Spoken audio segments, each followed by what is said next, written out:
KTO Radio présente À haute voix, la lecture intégrale des œuvres spirituelles majeures. Aujourd'hui, Charles de Foucault de René Bazin.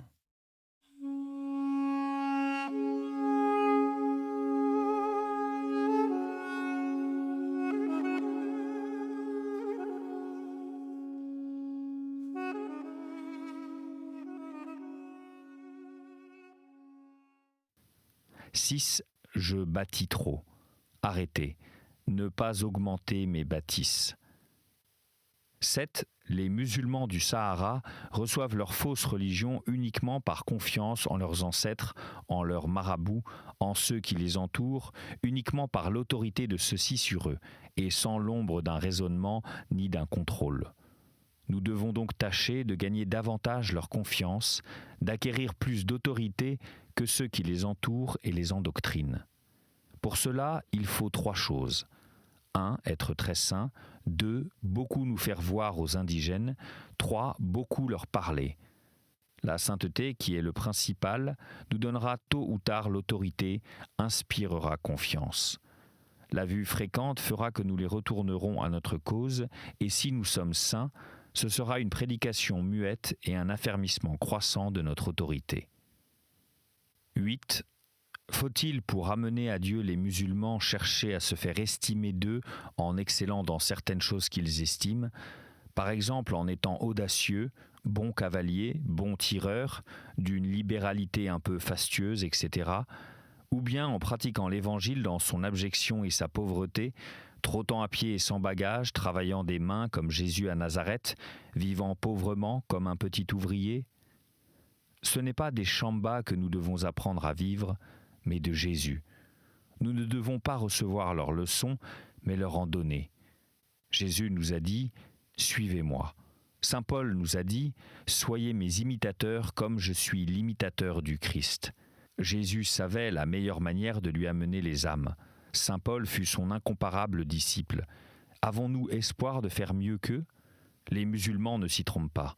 D'un prêtre bon cavalier, bon tireur, etc., ils disent « c'est un excellent cavalier, nul ne tire comme lui ». Au besoin, ils ajouteront « il serait digne d'être chambi ». Ils ne disent pas « c'est un saint ». Qu'un missionnaire mène la vie de saint Antoine au désert, ils diront tous « c'est un saint ». Avec la raison naturelle, ils donneront souvent leur amitié au premier, au chambi.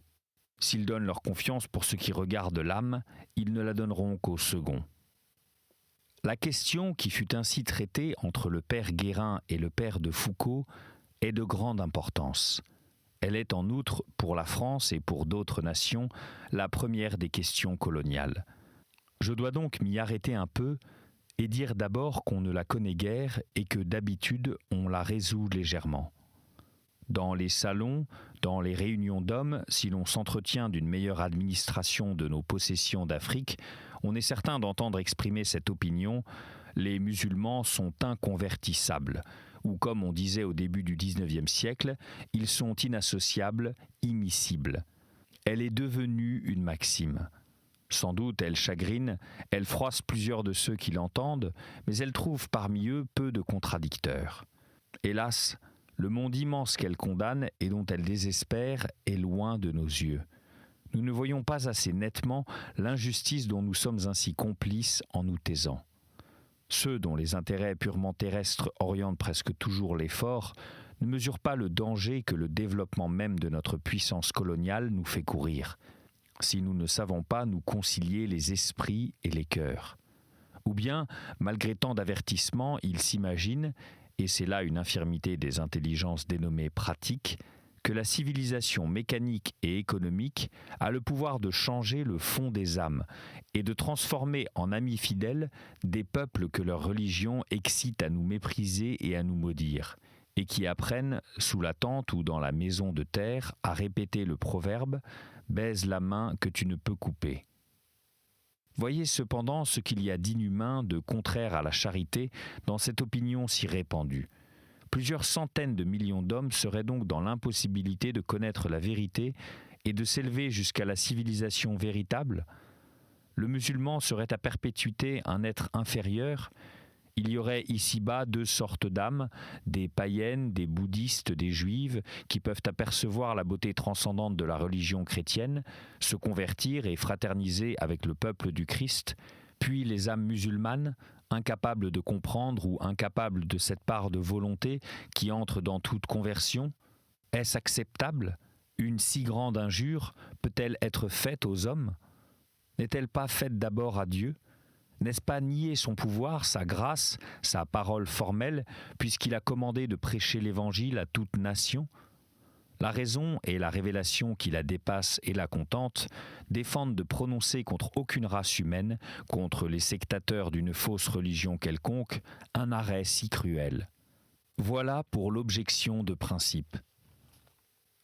Toute la vie d'apostolat du père de Foucault a été fondée sur la conviction qu'il est possible, au contraire, par la prière, l'exemple, une prédication qui tient compte de l'ancienneté de leur erreur et de la faiblesse d'une pauvre volonté humaine en lutte contre des siècles et contre un peuple tout entier, d'amener peu à peu les musulmans à la pleine grâce du Christ. Ils partageaient l'espérance qui avait soutenu le cardinal Lavigerie, celle, on peut l'affirmer, de l'Église, comme on le voit par exemple dans cette lettre du pape Léon IX, conférant à l'évêque de Carthage, au moment des plus dures persécutions par les Arabes, le titre de premier archevêque après le pontife romain et le métropolitain majeur de toute l'Afrique, et déclarant que ce privilège durerait jusqu'à la fin des temps, soit que Carthage en ruine reste déserte, soit qu'un jour elle ressuscite glorieuse. La difficulté n'est pas tant de persuader un musulman de la vérité de la religion chrétienne que d'assurer la persévérance du converti. Les Arabes devenus chrétiens ne peuvent plus vivre où ils vivaient. Ils sont hors la loi, tout est mis en œuvre pour leur faire abandonner la foi. Leur vie même est menacée et la crainte de les voir apostasier, c'est-à-dire se charger d'un crime énorme, est la raison qui empêche souvent d'accueillir la demande des catéchumènes et de les baptiser. Le temps de la préparation collective à recevoir la foi ne peut être court. Il faut changer l'esprit public avant d'achever les conversions individuelles. L'habitation dans les centres de population musulmane, le dévouement, la charité, l'école, la conversation sur les sommes accessibles à la raison doivent préparer la prédication de la doctrine révélée. Les hommes qui ont le mieux aimé l'Afrique n'ont cessé de recommander cette méthode.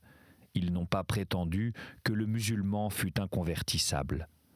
Dans son Dière, après avoir résumé les conseils de Monseigneur Guérin, le père de Foucault cite des passages d'une vie de saint Pierre Claver qui, à Carthagène des Indes, se dévouait à la conversion des Maures.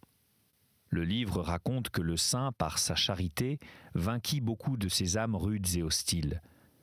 Dès que le père Claver apprenait l'arrivée de quelques flottes chargées de Maures, il allait aussitôt les chercher, soit sur les vaisseaux, soit dans les rues, soit dans les maisons de la ville. Il tâchait de lier peu à peu amitié avec eux, s'intéressait à leurs affaires, leur demandait s'ils avaient besoin de quelque chose.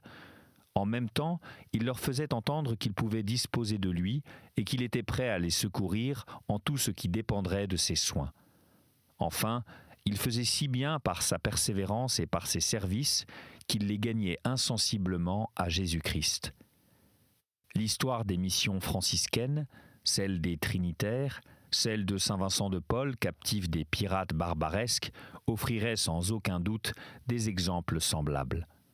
On citerait aisément des musulmans convertis par une sorte de miracle de la grâce, ou par la médiation des dogmes chrétiens, ou par l'étude de la mystique, ou par l'admiration pour la supériorité morale de personnes chrétiennes. Il y a eu des conversions de familles musulmanes entières, famille des émirs Shehab et Bellama en Syrie à la fin du XVIIIe siècle. Il y a eu des conversions en masse de colons musulmans, souvent berbères, en diverses provinces d'Espagne, conversion des Maragatos des environs de Léon et d'Astorga au Xe et XIe siècle, des agriculteurs de Majorque au XIIIe, de ceux de Jaén au XIVe, grâce aux prédications et aux exemples de saint Pierre Pascal, et de même en Italie, en Crète. De nos jours, une société russe orthodoxe s'est vouée à la conversion des musulmans de Kazan et y réussit par une méthode qui se rapproche de celle du père de Foucault. Mais n'avons-nous pas, tout près de nous, le spectacle des chrétientés kabyles groupées autour des postes des Pères blancs ?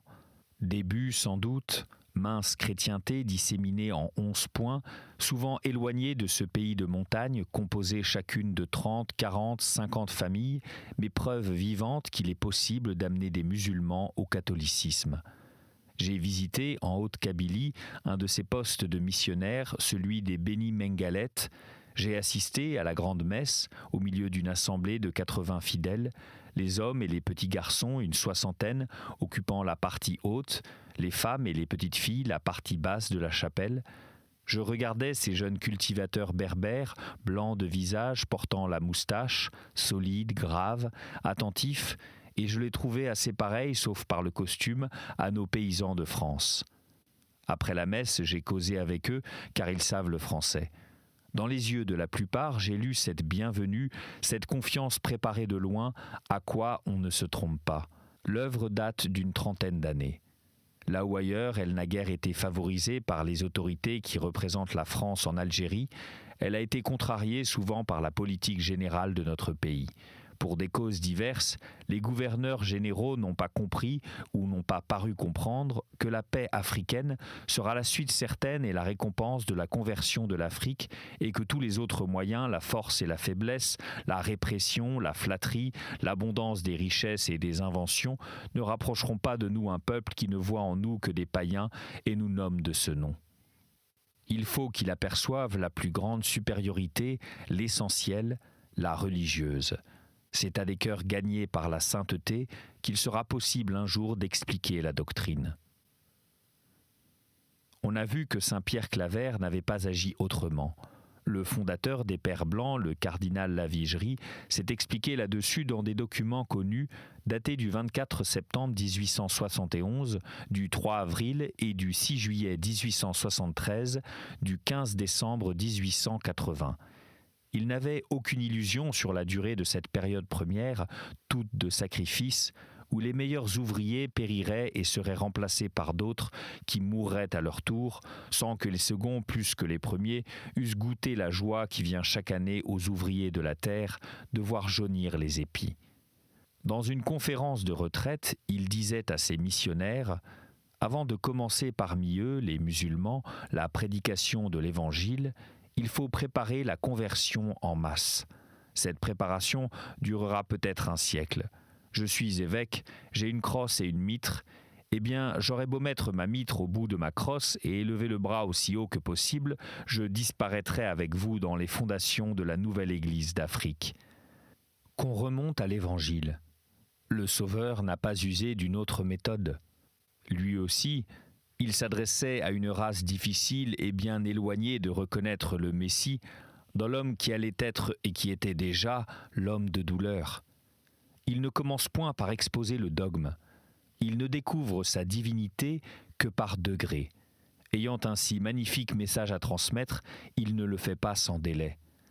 Il craint d'effaroucher et de rejeter ses amis les Israélites, mais il prêche d'abord ce qui peut le mieux atteindre les âmes, les élever, les épanouir et attirer, la charité, l'humilité, la fraternité, le pardon des injures, le mépris de la richesse. Le sermon sur la montagne rassemble ces traits de la première prédication du Christ. Et c'est le sermon sur la montagne que le père de Foucault a toute sa vie répété aux musulmans. 21 juin 1903.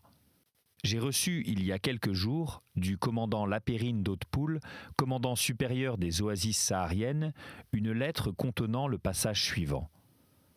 Lors du massacre de la mission Flatters, une femme touareg de famille noble a eu une très belle attitude. S'opposant à ce qu'on achève les blessés, les recueillant et les soignant chez elle, refusant l'entrée dans sa maison à Atissi, qui, revenu blessé du combat d'Amguide contre Dianou, voulait les achever lui-même, et après guérison les faisant rapatrier à Tripoli. Elle a maintenant 40 à 43 ans, passe pour avoir beaucoup d'influence et est renommée pour sa charité. Cette âme, continue le père de Foucault, n'est-elle pas prête pour l'Évangile ? N'y aurait-il pas lieu de lui écrire pour lui dire que la charité qu'elle pratique souvent et celle avec laquelle elle a recueilli, soigné, défendu, rapatrié les blessés de la mission française il y a 22 ans sont connus de nous et nous remplissent de joie et de reconnaissance envers Dieu. Dieu a dit « Le premier commandement de la religion est d'aimer Dieu de tout son cœur. Le second est d'aimer tous les humains sans exception comme soi-même. » Admirant et rendant grâce à Dieu de vous voir si bien pratiquer la charité envers les hommes, nous vous écrivons cette lettre pour vous dire que chez les chrétiens, où des centaines de milliers d'âmes, hommes et femmes, renonçant au mariage et aux biens terrestres, consacrent leur vie à prier, méditer la parole de Dieu et pratiquer la bienfaisance, tous les religieux et religieuses qui entendront parler de vous béniront et loueront Dieu de vos vertus et le prieront de vous combler de grâce en ce monde et de gloire dans le ciel. Nous vous écrivons aussi pour vous demander très instamment de prier pour nous, certains que Dieu, qui a mis dans votre cœur la volonté de l'aimer et de le servir, écoute les prières que vous lui adressez. Nous vous supplions de prier pour nous et pour tous les hommes, afin que tous nous l'aimions et lui obéissions de toute notre âme. À lui, gloire, bénédiction, honneur et louange, maintenant et toujours. Amen. Je vais envoyer copie de ce projet de lettre à Monseigneur Guérin, en lui demandant s'il veut écrire lui-même ou s'il veut que j'écrive et en lui offrant, si les relations se nouent si je reste seul, d'aller faire une visite pédestrement à cette dame. L'homme du monde et le chrétien, la courtoisie et la charité ont ensemble rédigé cette lettre à une dame de la Croix-Rouge Touareg. L'idée même était venue à frère Charles de demander au pape d'écrire lui-même à cette charitable nomade. Et pourquoi pas ? On ne dut point oser. Nous voyons ici, pour la première fois, se manifester le vœu, encore secret, que formait l'ermite, de pénétrer jusqu'aux régions habitées par les Touaregs et de gagner à la civilisation chrétienne, puis à la religion chrétienne, ce peuple de race berbère qu'on disait fier, intelligent et beaucoup moins fanatique que le peuple arabe. Charles de Foucauld avait sûrement entendu parler des Touaregs par Duveyrier à Paris, à l'époque où il rédigeait les notes de la reconnaissance au Maroc. Il vivait parmi les officiers d'Afrique, les gens de l'oasis, les caravaniers, colporteurs de l'histoire et de la légende des tribus. Enfin, récemment, il s'était entretenu avec le commandant Lapérine, que hantait le rêve militaire et poétique du grand royaume franc, d'une Afrique renouvelée par le génie de la France, et ils avaient parlé du Hogar autant que du Tidikelt et de Tombouctou. Partout où l'officier avait souhaité que la France s'établisse, civilisatrice dans la paix durable, que ces causeries dont rien ne demeure devaient être belles, frère Charles s'était promis de porter la prière et la charité de la nation missionnaire.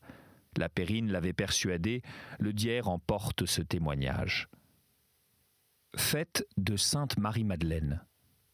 Voyant que, par suite des persécutions religieuses, le révérend père préfet apostolique ne peut envoyer aucun prêtre chez les Touaregs, ni au Tidikelt, Touat, Gourara, ni dans la Saoura, Zousfana, j'ai, le 24 juin, écrit à Monseigneur Guérin pour lui demander la permission d'aller, en attendant qu'il puisse y envoyer des prêtres, m'installer chez les Touaregs, aussi au cœur du pays que possible. J'y prierai, j'y étudierai la langue et traduirai le Saint-Évangile, je m'y mettrai en relation avec les Touaregs, j'y vivrai sans clôture. Tous les ans, je remonterai vers le nord me confesser. Chemin faisant, j'administrerai les sacrements dans tous les postes et je causerai du bon Dieu sur mon passage avec les indigènes. Je réserve l'autorisation de M. Huvelin. 29 juin. J'écris au commandant Lapérine, lui communiquant ce projet et lui demandant de m'autoriser à l'exécuter. 13 juillet. Reçu lettre de M. Huvelin autorisant. 22 juillet. Lettre du commandant Lapérine autorisant. 1er août, lettre de Monseigneur Guérin demandant du temps pour réfléchir. Frère Charles, ermite et missionnaire, à la disposition de la Providence, attend que la permission lui soit donnée d'entreprendre. Dans la réponse de ses supérieurs, il verra l'ordre divin. On peut reconnaître en lui un homme fort avant pénétré de cette doctrine du père de Caussade, qui écrivait au XVIIe siècle dans une œuvre célèbre « Le moment présent est toujours comme un ambassadeur qui déclare l'ordre de Dieu. Toute notre science consiste à connaître cet ordre du moment présent. » Assurément, l'imagination ardente d'un Charles de Foucault rêve, demande, prépare de grands desseins. Mais, attentif à chaque plainte et aussi à chaque nouvelle par où s'exprime le monde où il vit, il est toujours prêt à répondre et à se considérer comme en service commandé. L'été de 1903 lui offre soudainement l'occasion de porter les secours de la religion à des Français en péril de mort. Il est le seul prêtre dans ces régions immenses, nos postes n'ont pas d'aumônier, les âmes ont été négligées, bien qu'on attende d'elles la plus haute vertu d'obéissance et de sacrifice. Il n'a pas un instant d'hésitation, il part. Il remplit un des grands offices pour lesquels il s'est avancé dans le Sahara. Voici les faits. Les attaques de convois ou de postes se multipliaient. L'agitation pouvait d'un moment à l'autre tourner à la révolte. Les tribus soumises le sont nouvellement, un grave échec les détacherait de nous. Les forces militaires françaises, disséminées en petits paquets sur de si vastes espaces, ne vont-elles pas, ici ou là, être surprises, enveloppées, contraintes de se rendre ? Occasion attendue, signal qui mettrait debout pour nous jeter dehors tous les cavaliers et tous les piétons du Sahara ? Le 16 juillet, un Redzu de 200 bérabères monté sur des méharis attaquait à 3 heures du matin un détachement de 50 tirailleurs algériens et la compagnie d'Adrar qui perdait 22 hommes et, commandé par un sous-officier, battait en retraite sans cesser de se défendre. La riposte fut prompte.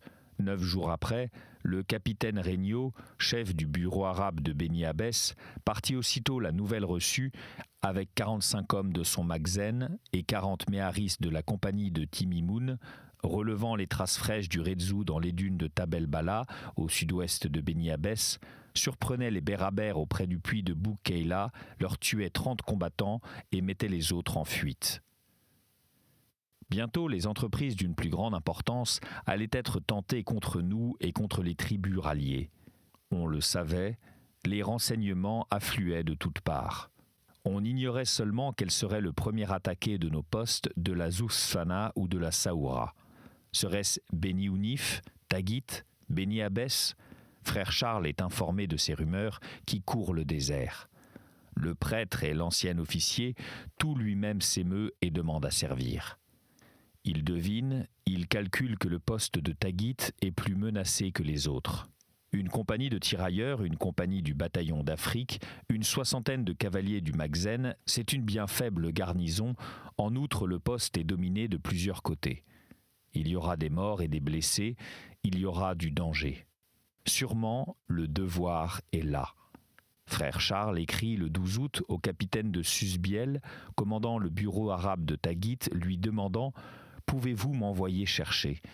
On ne veut pas me laisser partir seul parce que les routes ne sont pas sûres. » Il est prêt, il s'attend à quitter Beni Abbès d'un moment à l'autre et, par précaution, retire le Saint-Sacrement du tabernacle de sa petite chapelle. Tout à coup, les nouvelles cessent d'arriver. Pendant 6 jours, aucun courrier ne parvient à Beni Abbès. La grande nuée d'orage est en marche.